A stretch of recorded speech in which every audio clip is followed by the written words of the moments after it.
Hi friends, welcome to Rena வீட்டு சமையல். ரெனா வீட்டு சமையலில் இன்றைக்கி ரொம்ப சுவையான சிம்பிளான கொண்டக்கடலை தாளிப்பு தான் பார்க்க போகிறோம். ரொம்ப சுவையாக இருக்கும், காரசாரமாகவும் இருக்கும்.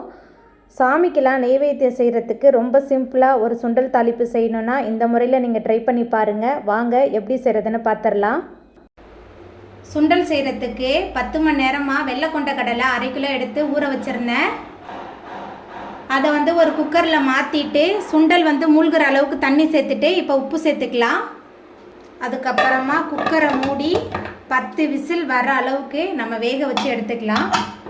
பாருங்கள், சுண்டல் எல்லாமே நல்லா வெந்து வந்துருச்சு. நம்ம நசுக்கி பார்த்தா இந்த அளவுக்கு மாவு மாதிரி நசுங்கி வரணும்.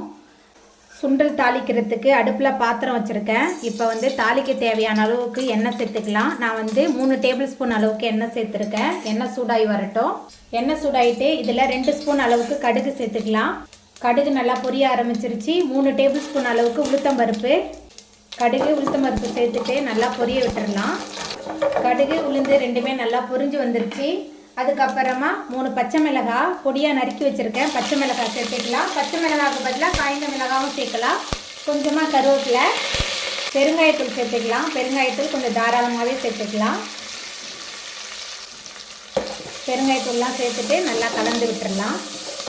பெருங்காயத்தூள்லாம் சேர்த்துட்டு நல்லா கலந்தாச்சு. அதுக்கப்புறமா நம்ம வேக வச்சு வச்சுருக்கிற சுண்டல் சேர்த்துக்கலாம். சுண்டல் சேர்த்துட்டு நல்லா கலந்ததுக்கப்புறமா 1/2 மூடி தேங்காய் நல்லா திருகி வச்சுருக்கேன். தேங்காய் துருவல் சேர்த்துடலாம். தேங்காய் துருவல் சேர்த்துட்டு மறுபடியும் நல்லா கலந்து விட்டுடலாம்.